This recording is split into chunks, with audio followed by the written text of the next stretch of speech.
400 plus যদি আমরা করতে পারি, সেটা খুব একটা দলের জন্য খুব ভালো। না, আমার তানজিদ তামিমকে নিয়ে অনেক লম্বা সময় ধরেই আমরা আলাপ করছিলাম, যদিও নতুন সিলেক্টর এসে খুব ভালো একটা ডিসিশন নিয়েছে আমি মনে করি।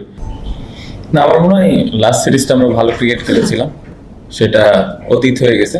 বাট হ্যাঁ, অবশ্যই ওই সিরিজটা আমাদেরকে বাড়তি একটা কনফিডেন্স দিবে।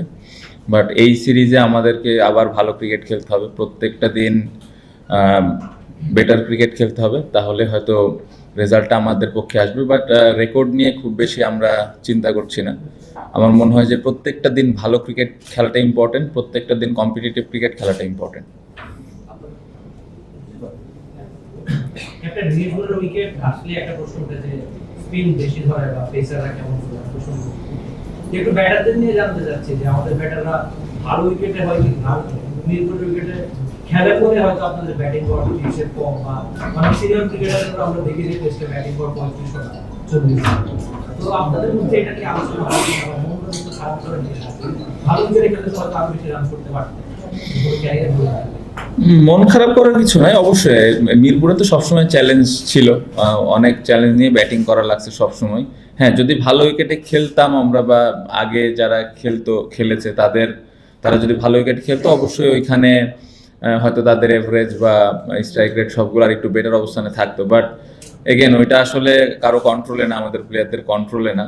আমার মনে হয় যে যেরকম কন্ডিশনই থাকুক, ওই কন্ডিশন অনুযায়ী কত ভালো ব্যাটিং করা যায় এটা ইম্পর্টেন্ট অ্যাজ এ ব্যাটসম্যান হিসেবে। বাট রিসেন্টলি যদি আপনি মিরপুরের উইকেট দেখেন, স্পেশালি হোয়াইট বল ক্রিকেট আমরা যে কয়েকটা সিরিজ খেললাম, আগের থেকে অনেক বেটার উইকেট, ভালো উইকেট। সো এখন আশা করা যেতেই পারে যে স্লোলি এই জায়গাটাতে ব্যাটসম্যানরা আর একটু ভালোভাবে ব্যাটিং করতে পারবে। পাশাপাশি আপনি যে এভারেজের কথাটা বললেন, এটাও হয়তো সময়ের সাথে সাথে পরিবর্তন হবে। তাসকিনকে ফিরে পাওয়াটা আসলে কতটা স্বস্তির, একই সাথে তাসকিন যখন অনেকদিন পর তাকে তো একটা রেস্ট দিয়ে খেলানো হয়, এই আপনি এজ এ ক্যাপ্টেন হিসেবে তাকে নিয়ে পরিকল্পনা সাজানো বা অন্যান্য পেসারদেরও আপনাকে ওই রাডারে রাখতে হয়, এই পরিকল্পনাটা কতটা ডিফিকাল্ট হয়ে যায়? ডিফিকাল্ট না, সব থেকে ভালো দিক হলো তাসকিন সবসময় টেস্ট ক্রিকেটটা খেলতে চায়। বাট আনফর্চুনেটলি ফিটনেস বলেন বা ইনজুরি ইস্যু বলেন, ওয়ার্কলোড ম্যানেজমেন্ট বলেন, এগুলোর দিকে খেয়াল রাখতে গিয়ে হয়তো সবসময় আমরা তাকে ইনক্লুড করতে পারি না। বাট গুড থিং যে সবসময় সে খেলতে চায়।